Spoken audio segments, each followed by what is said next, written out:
The result is evident. National carbon emissions were reduced, leading to the acknowledgement by international communities through result-based payment in 2020. The book also reflects moral, intellectual, and budget powers managed by Indonesia to pursue sustainable forest management, to not only provide prosperity for all Indonesian citizens, but also contribute to the world in achieving sustainable development goals.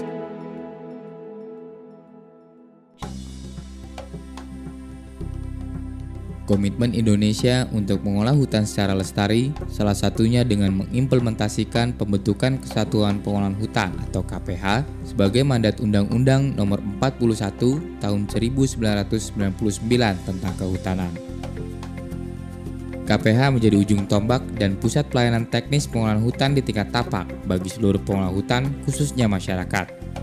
Pada era pemerintahan Presiden Jokowi, telah terbangun 538 unit KPH yang dikelola oleh 333 institusi KPH yang dibentuk oleh pemerintah daerah. Dalam upaya mewujudkan pengolahan hutan lestari di tingkat tapak dan peningkatan kesejahteraan masyarakat di sekitar hutan serta mengurangi emisi karbon, pemerintah Indonesia bersama Global Forest Fund mengembangkan Project Forest Investment Program 2 atau FIP2.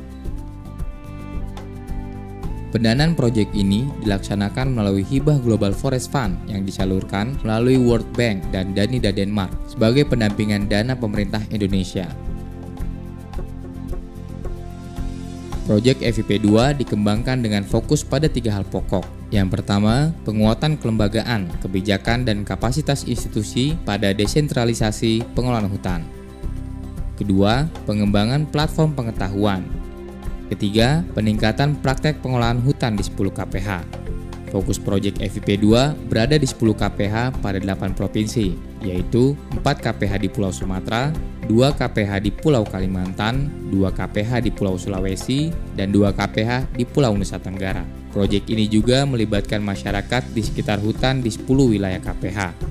Progres penguatan kelembagaan, kebijakan, dan kapasitas institusi serta operasionalisasi KPH telah berkontribusi dalam memberi masukan penting melalui proses revisi PP nomor 44 tahun 2004, PP 6 tahun 2007, dan PP 35 tahun 2002. Masukan tersebut dihasilkan melalui dialog antar kementerian lembaga dan berbagai workshop serta FGD di pusat dan di daerah, termasuk di dalamnya bersinergi dengan rapat koordinasi KPH.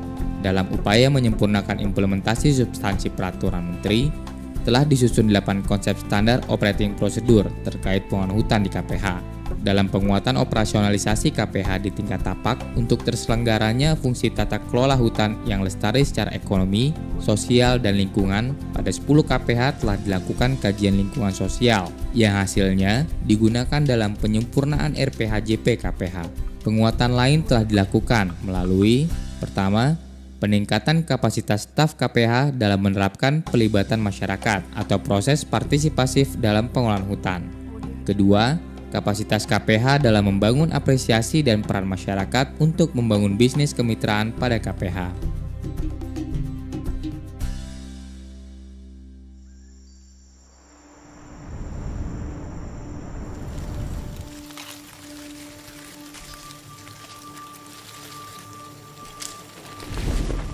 Masyarakat sudah mengembangkan kopi di dalam kawasan ini sejak tahun 80-an.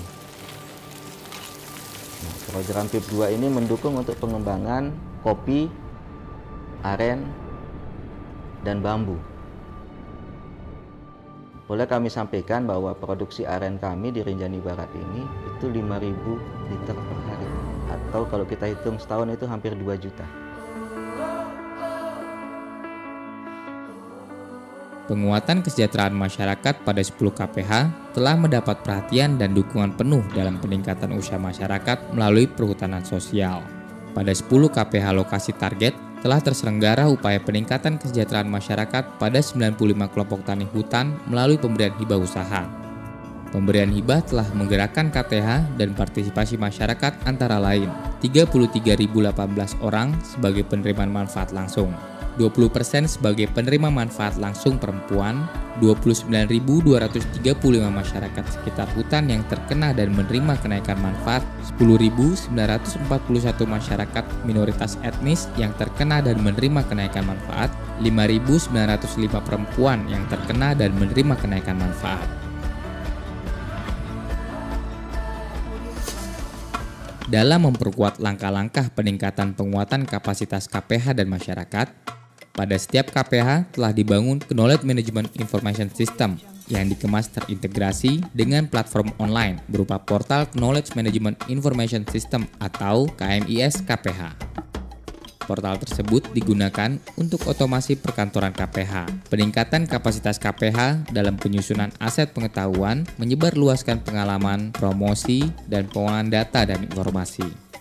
Peluncuran website KMIS di tahun 2019 pada saat rapat koordinasi KPH di Yogyakarta.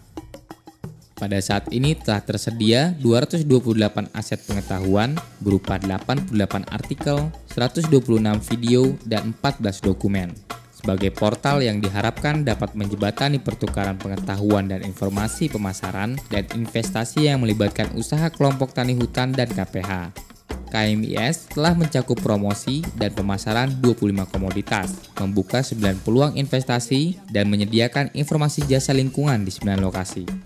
Pada akhirnya, KMIS diharapkan menjadi kumpulan pengetahuan yang dapat diakses dan dipergunakan sebaik-baiknya bagi kesejahteraan masyarakat yang tinggal di kawasan hutan. Untuk operasional dan penguatan KMIS, Pusat Data dan Informasi KLHK telah melatih 34 orang yang berasal dari masing-masing wilayah.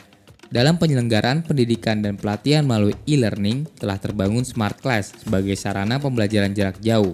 E-learning ini menjadi sangat efektif dalam pembelajaran jarak jauh, terutama di masa pandemi. Materi pembelajaran jarak jauh telah tersusun 148 judul kurikulum pelatihan berbagai bidang, dan sejak 2018 telah berhasil disusun 256 judul modul klasikal dan 213 judul modul elektronik. Modul-modul tersebut disusun untuk mendukung kelancaran proses pembelajaran baik bagi peserta maupun bagi pengajar.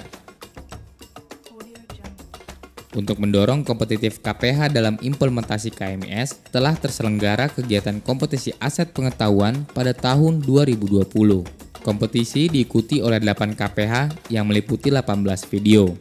Terpilih 5 video aset pengetahuan inovasi KPH terbaik, 3 dari KPH Lakitan, 1 dari KPH Rinjani Barat, dan 1 dari KPH Tanah Laut.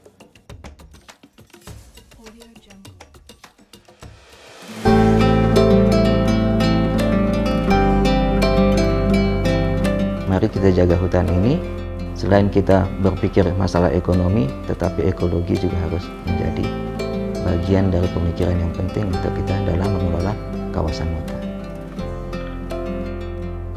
Terima kasih program PIP 2 yang telah membantu kelompok kami. Kami tunggu program-program selanjutnya.